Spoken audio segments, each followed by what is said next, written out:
d'accord foli ani tanni ko ɲɛsin an filaba bɛɛ lajɛlen ma Mali kɔnɔ Mali kɔ kan ka aw fo k'aw tanu ka aw barikada dantɛ foli min na an filɛba ni an kanubaw a mana kɛ diɲɛ fan o fan k'a ɲini aw fɛ bi émission a ka a partager kosɛbɛ ni o ye espace de vérité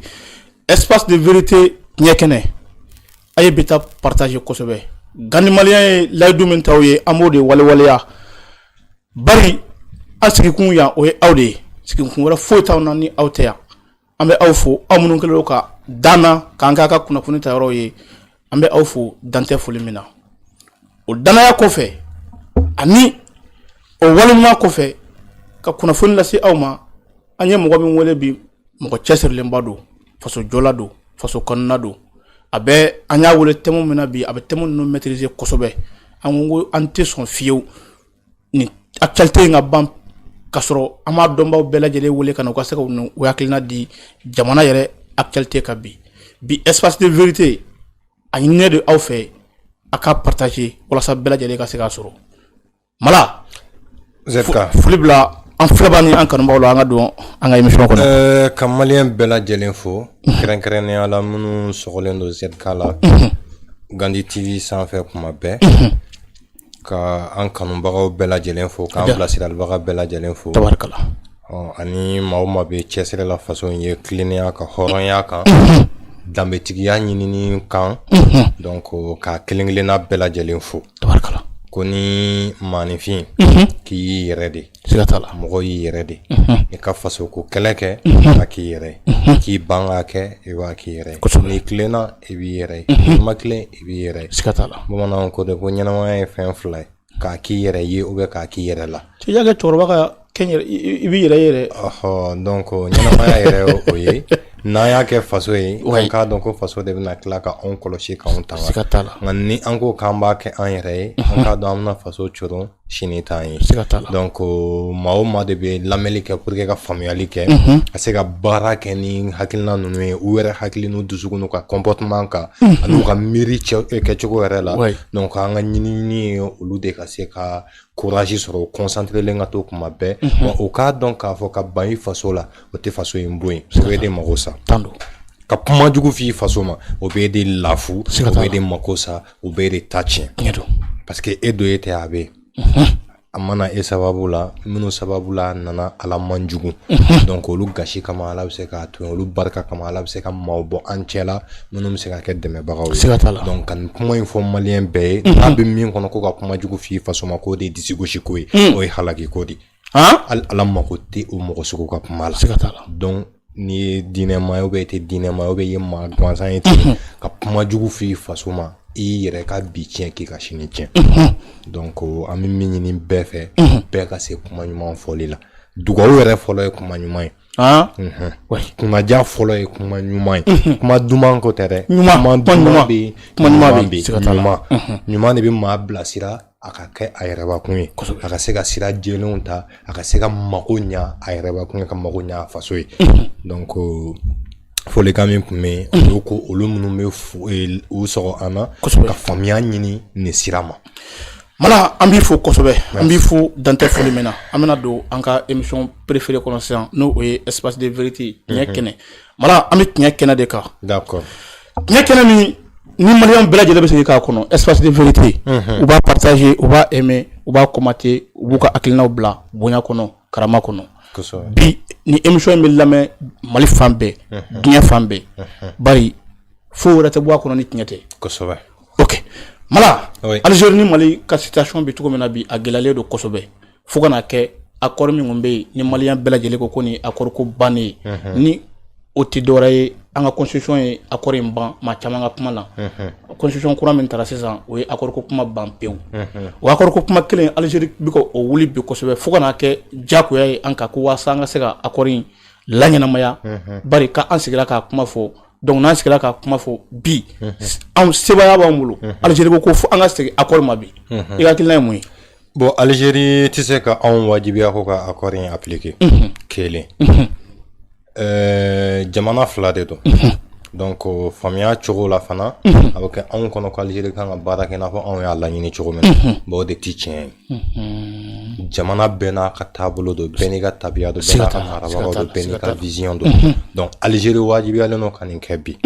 donc anw fana wajibiyalen don ka min kɛ anw kana ɲinɛ o de kɔ o jumɛn accord in n'i y'a ye halisa a kuma bɛ kɛ État ma bɔ a la officiellement de bon ne tiɲɛ kɛnɛ ye koyi sinon ni État bɔra a la officiellement sisan o y'a bannen hali n'a sɔrɔ mɔgɔw b'a fɔ ko accord nafa bɛ accord nafa tɛ parce que accord tɛ se ka appliquer tuguni baara minnu kɛra yɔrɔ caman kɛ accord ko in na dɛ baara minnu kɛra kaban ka na an se bi ma accord kun ye fɛn o fɛn fɔ o bɛɛ gosira ka bɔ yen sisan donc mun bɛ accord la mun tɔ bɛ yen foyi tɛ yen donc foyi tɛ yen accord d'Alger État ka se ka décision de ta une décision courageuse comme Abdoulaye Diop kuma bɛɛ an bɛ nin kuma de ɲɛfɔ ale de sen kɛra accord in kalo 8 min kɛ boliboli la Mali ni Algérie cɛ entre 2014 et 2015 pour que ka accord in signé accord in na a kun bɔra siɲɛ fɔlɔ la k'a yira maliyɛnw na ko fɛn de kun don Algérie fɔlɔ la Abdoulaye Diop yɛrɛ b'a kɔnɔ kɛ Abdoulaye Diop de y'a démarche bɛɛ kɛ de A à Z non i y'a faamu donc a b'a kɛ don min na ko u ka conférence min na n'u y'a kɛ hôtel Radisson na min bɛ chantier la sisan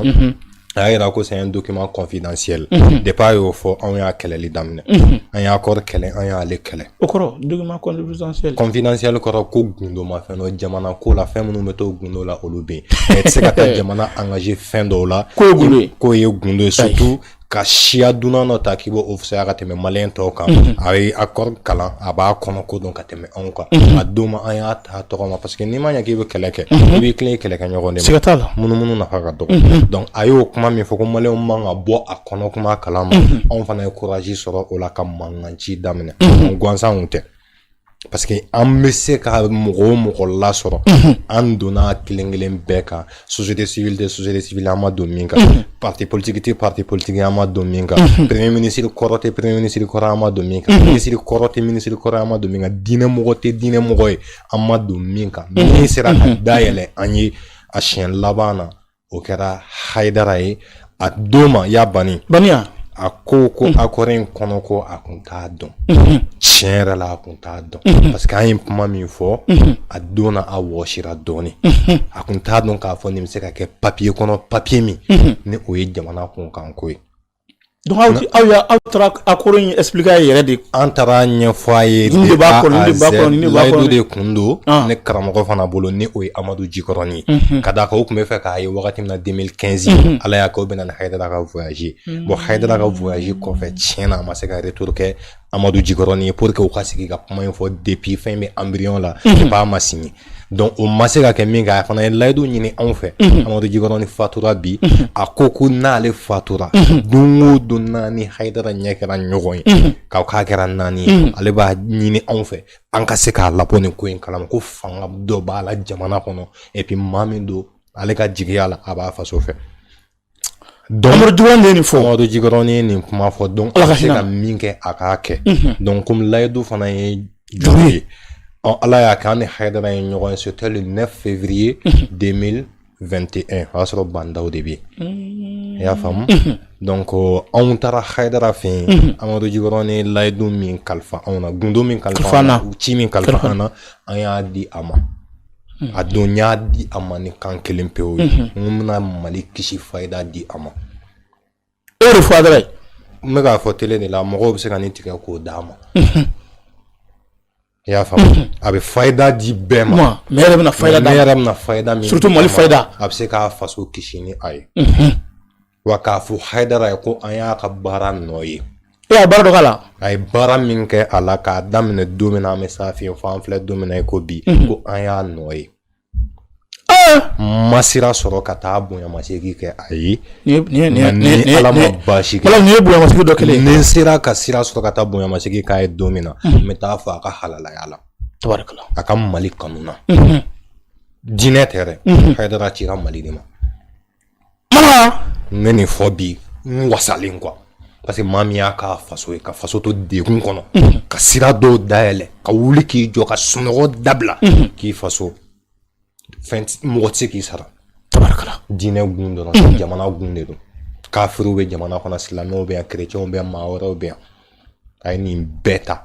k'a bɛ don an bɛɛ jigi kɔrɔ donc a kɔni an y'a ɲɛfɔ a ye siya dɔ de talen don a tɔgɔ ma ko fisaya ka tɛmɛ bɛɛ kan kelen an faso min ye Mali ye ko k'o tila k'o fan dɔ di o marifatigi ninnu ma kelen ko ka tila ka anw bɛ to fan min kɔnɔ anw bɛ baara kɛ tuguni anw ka baara tɔnɔ tuguni fan dɔ in tilara ka di minnu ma n'o ye surakaw ye o bɛ tila ka tɔnɔma bɔ o suraka kelenw de fɛ jamana bɛ tila ka d'u ma o t'u bɔ an bɛ tila ka bila jɔnya la yan ka tila ka o b'a kɛ ka d'u ma bon n'i ye nin fɔ maanifin maa min ye ko danbe b'a la k'a b'a bɔkolo bonya a bɛ se k'a fɔ k'a bɛ i sigi k'i tɛgɛ courage nin kan mais an sera dɔw ma olu y'u kan d'an ma ko Mali tilara ka ban k'an bɛ fɛɛrɛ de kɛ ko pour que ka Mali fara ɲɔgɔn kan ko mais ko bon voilà ka tila ka ban 2014 tigi ye nin fɔ an ye tan cɛ ale m'a faamu bon a y'a faamu ala ko a y'a faamu bɛɛ n'i ka baara de don anw bɛ min nɔfɛ n'ale tun bɛ min nɔfɛ kelen tɛ donc an b'a jigiya bi k'a fɔ ko ala y'anw ka wele kan minɛ ko anw b'o o tigi ni hɔrɔnya cɛ an b'a ni danbetigiya cɛ an b'a ni Mali kanu cɛ Mali i ye wulikajɔ caman kɛ maaw b'a dɔn ko in na an ka mankanci sira fɛ Diop ninnu taara concertation bâclée dɔ kɛ en 2015 c'était en avril 2015 k'o bɛ taa accord ɲɛfɔ mɔgɔw ye bon u ye accord in ta k'u b'a tintin mɔgɔw kunkolo kɔnɔ an y'a ye k'a fɔ o bɛ ka fɛn min bolo da o ni CNJ mɔgɔw y'a kɛ yan nɔ Baba Gano ninnu tun b'a la ni y a d'autres Nanette Touré ninnu y a beaucoup d'autres personnes donc u tun b'a fɔ dɔrɔn de a y'an bipi an b'aw wele donc an kan ka taa an ka caravane interquartier kɛ yɔrɔ min na an bɛ taa accord ɲɛfɔ mɔgɔw ye yen accord ɲɛfɔli kun tɛ c'était juste de faire adhérer les gens ka sɔrɔ mɔgɔw tɛ accord kɔnɔ k'o dɔn ala y'a kɛ u ye dɔ kɛ ne yɛrɛ ka quartier la fɔlɔ n'o ye Amdala ye PMI terrain sanfɛ a don président Pacha kun bɛ yen il est membre du yɛlɛma bon an y'u wele o ye yɔrɔ yira an taara mais fɛn min kun b'a kɔnɔ an y'a fɔ mais mɔgɔ minnu kun nana accord in défendre kama ko ka maliyɛnw don ko in kɔnɔ u yɛrɛ tilara k'u yɛrɛ ɲini mɔgɔ minnu y'u wele k'u bɛna accord ɲɛf'u ye olu yɛrɛ funteni na a don san de y'an kisi parce que fɛn dɔ de don tubabu ye ou bien tubabu fɛ jɛ o de farafin caman tunu surtout maa kalannen o de y'an bɛɛ fili an yɛrɛ ma ko dɔn ti tubabu la ka tɛmɛ finman kan yɛrɛ dɔn de b'an jɛ bi mala aw ye nin bɛɛ kɛ accord ko la fo ka na se bi ma n'a fɔra bi ko a fɔra ko a y'a se kɛ walasa accord in kana se ka appliquer cogo si la ala y'a kɛ gouvernement in fana ni minnu filɛ an kunna bi a sɛbɛnna ka mɔgɔw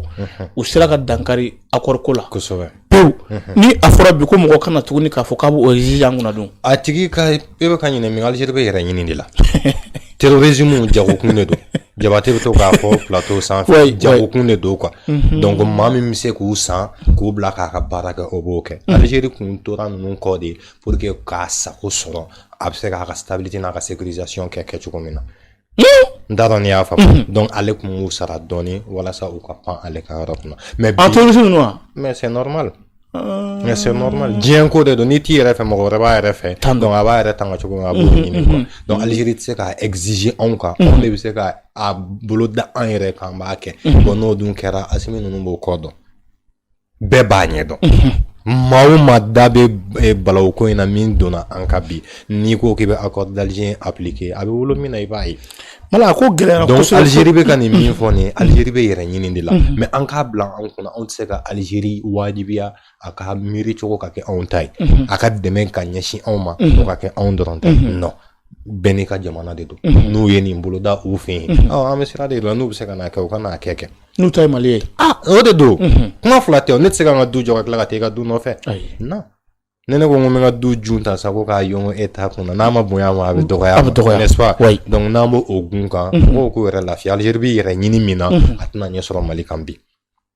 mala gɛlɛyalen don kosɛbɛ fo a kana kɛ fo a kɛra an y'u ka ambassadeur convoqué u fana y'an ta convoqué c'est la formalité c'est normal mɔgɔ b'a fɔ ko crise diplomatique don crise diplomatique tɛ parce que e ye fɛn dɔ fɔ sisan n'anw ye touristes ninnu gɛn nantini ka na bɔ la donc n'u taara Algérie jira ɲini batɔ pour que u kana se ka fɛn wɛrɛ kɛ n'accord b'olu kisi u ti jɛ a kɔ dɛ bon accord in tɛna appliquer o anw b'o dɔn Algérie b'o dɔn mais n'a ma kuma fɔ Algérie fana bɛ k'a labɛn kɛlɛ dɔ de ɲɛ terrorisme minnu b'ale fɛ yen a b'a dɔn u balo se t'ale bilen wa ba dɔn a kun ci min na Mali ni ale Niger ani Burkina kɔnɔna la o ci tɛna ɲɛ sɔrɔ tuguni donc sisan u b'a ale fɛ ale tɛna se k'u balo koda ye a bɛ mun de kɛ sisan donc ninnu fana b'u balo de ɲini donc u b'u balo ɲini ni fɛɛrɛ min ye sisan c'est de menacer l'Algérie la sécurité la quiétude de l'Algérie donc o de kɔnɔna la sisan Algérie est obligée officiellement ka nin kɛ pour apaiser la tension ninnu bɛ se ka baga da cogo min na n'a bɛ se k'u neutraliser cogo min na d'ici là a b'o kɛ n'a tɛ se k'u neutraliser a b'a anw de n'an ka moral bila ɲɔgɔn na parce que maliyɛn ɲinɛ ka di maliyɛn yafa ka teli maliyɛn b'a empoisonné sisan a bɛ tila a b'aw ka yafar'i ma baganya don kodɔnbaliya don yafa ka yafa teliya la yafa fɛn min ma o bɛ yen maa ti yafa fɛn minnu ma malayi mɔgɔw bɛ se ka yafa mais i tɛ ɲinɛ de ou bien non fɛn dɔw bɛ yen olu ti yafa ti yafa yɛrɛ ti sɔn mais ala ko k'ale ti yafa fɛn dɔw ma tiɲɛ b'a kan ni ɲɔgɔn cɛ ala da don yɔrɔ jumɛn b'o la a da don yɔrɔ t'o la ale ka hakɛ ye min ye ka i k'o dafa mais a ka aw ni ɲɔgɔn cɛ la o de ka gɛlɛn ka tɛmɛ aw ni ale ala ɲɔgɔn cɛ donc ni ne ye tugu sisan ka poison kɛ e kɔnɔ e ka wuli ka bɔ la e ma ne fa e ka tila k'e ne ka maaya k'a tuma e ye mun mɔgɔ sugu ye siɲɛ filanan ne y'a k'i kɔnɔ i tɛ bɔ